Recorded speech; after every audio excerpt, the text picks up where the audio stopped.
বন্যা নিয়ন্ত্রণ ও চাষাবাদের জন্য প্রায় ৯১ কোটি টাকা ব্যয়ে ১৯৮৪ সালে নারায়ণগঞ্জ নরসিংদী অগ্রণী সেচ প্রকল্প এক নির্মাণের উদ্যোগ নেয় এরশাদ সরকার। পরবর্তীতে ফসল রক্ষায় ১৯৯৩ সালে ১০০ কোটি টাকা ব্যয়ে শীতলক্ষ্যা নদীর পূর্ব পারে ৫,০০০ হেক্টর জমিতে বন্যা নিয়ন্ত্রণ বাঁধ নির্মাণ করে তৎকালীন বিএনপি সরকার। তবে এরপরই প্রকল্প এলাকার খালগুলো প্রভাবশালী মহল ও শিল্প প্রতিষ্ঠানের দখলে চলে যায়। বালি ভরাট করে ভবন ও কারখানা নির্মাণ করায় বন্ধ হয়ে যায় পানি প্রবাহ। বৃষ্টি হলেই সৃষ্টি হয় জলাবদ্ধতা। সাম্প্রতিক বৃষ্টিতে পানিবন্দী হয়ে পড়ে রূপগঞ্জের ৩০ গ্রামের লক্ষাধিক বাসিন্দা।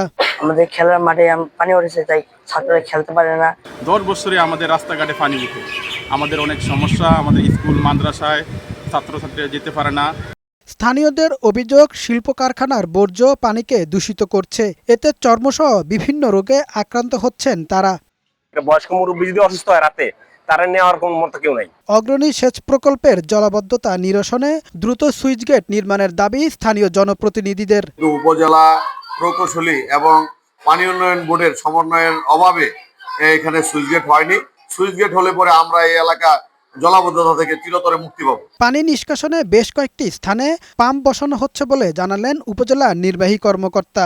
আমরা আপাতত সিদ্ধান্ত নিয়েছি, আমরা 10টি অস্থায়ী সেচ পাম্প আমরা বিভিন্ন স্পটে বসাচ্ছি, আর স্থায়ীভাবে আমরা 3টি সেচ পাম্প উপজেলা পরিষদের পক্ষ থেকে বসাবো। নারায়ণগঞ্জ নরসিংদী অগ্রণী সেচ প্রকল্পের জলাবদ্ধতা নিরসনে স্থায়ী পদক্ষেপ চান স্থানীয়রা। কামাল উদ্দিন, বৈশাখী সংবাদ।